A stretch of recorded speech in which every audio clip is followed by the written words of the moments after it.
Hans പിശാചി കയറിക്കഴിഞ്ഞാൽ നമ്മുടെ ജീവിതം മുഴുവൻ അസ്വസ്ഥമാകും. പിന്നെ ഉപയോഗിക്കാതിരുന്ന വല്ലാത്ത ഭ്രാന്ത് പിടിച്ച മാതിരിയാവും, ദേഷ്യമാവും, ടെൻഷനാവും, മനപ്രയാസമാവും, എല്ലാവരോടും ജോലി ചെയ്യാൻ തോന്നത്തില്ല. ഇങ്ങനെയുള്ള തരങ്ങൾ ശരിക്കും പറഞ്ഞാൽ പുകയിലയുടെ അംശം തന്നെയായി ഹാൻസ് എന്ന് പറയണത്. ഹാൻസ്, പാൻപരാഗ്, മുറുക്കാൻ ഇതെല്ലാം ഏകദേശം ഒരുപോലെ പോണ സാധനമാണ്. അപ്പോൾ ഈ പിശാചി കയറാതിരിക്കാൻ നോക്കണം. കേരളത്തിൽ ഇത് നിരോധിച്ചിരിക്കുക. എന്നാലും 10 ഇരട്ടി വില കൊടുത്ത് പിശാചിനെ എങ്ങനെയെങ്കിലും വാങ്ങും. അതുകൊണ്ട് ഹാൻസിൽ നിന്ന് മോചനം നേടാനായിട്ട് നമ്മൾ ആത്മാർത്ഥമായി സഹകരിക്കണം.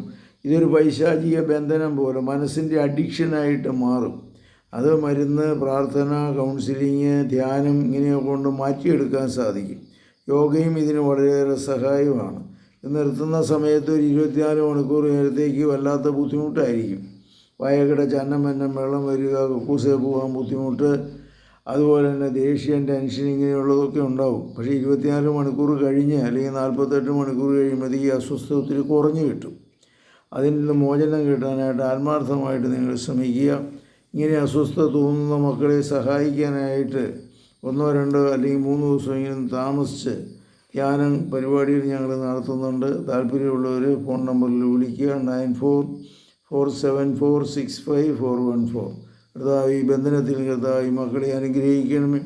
ഇവരുടെ ബലഹീനതയിൽ നിന്ന് മോചനം നേടി നല്ലൊരു ജീവിതം നയിക്കുവാൻ കഠിനാധ്വാനം ചെയ്ത് ഭാര്യയ്ക്കും മക്കൾക്കും സമാധാനവും ശാന്തിയും നൽകുവാനൊക്കെ ഭാവനം നൽകണമേ. നമ്മുടെ കർത്താവ് യേശുമിശിഹായുടെ കൃപയും പിതാവായ ദൈവത്തിൻ്റെ സ്നേഹവും പരിശുദ്ധാത്മാവിൻ്റെ സംസർഗവും നിങ്ങളോടുകൂടി ഉണ്ടായിരിക്കട്ടെ, എപ്പോഴും എപ്പോഴും എന്നേക്കും. ആമേൻ. യേശുമിശിഹായ്ക്കും സ്തുതിയായിരിക്കട്ടെ.